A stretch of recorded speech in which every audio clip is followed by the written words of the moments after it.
Espírito Santo está lá xingando nós. Pega na cruz, chora, pega o pé. Não. Então, o que eu tenho que fazer? Como eu sempre falo. Primeira carta de João 1,9. Senhor Jesus, perdoa-me e purifica os meus pecados. Esse versículo não é para não crer, é para a igreja, porque ele pecou, lá mesmo fala. De Paulo fala, é ele que nos diz, quem pecar, eles são os pecadinhos que nós vamos cometer. Até que nós estamos sendo tratados e vai mudando, a gente não faz esse mais, mas depois demora, tem uns que demoram, tá?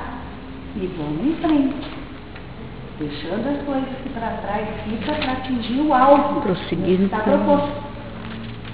Amém? Então, essa é a voz do Espírito Santo e não é para a gente esperar. É para a gente imediatamente essa, tá?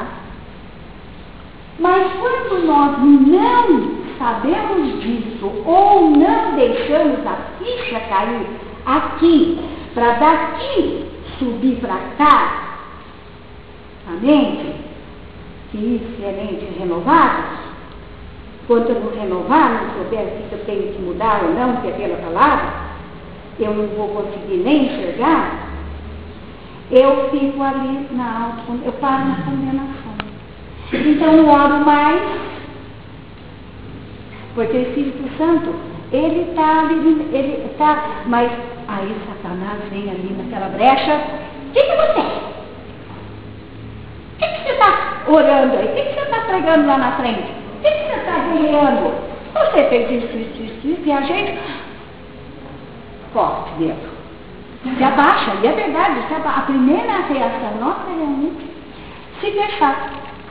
Só que, quando eu me lembro que o Espírito de vida está operando em mim, eu peço perdão, saio daquela situação e começo a minha oração. E começo de novo, falo com meu irmão, perdão, irmão, ou se eu não é para pedir perdão, porque ele falou, Senhor, me perdoa, eu perdoo, me perdoa, te perdoa.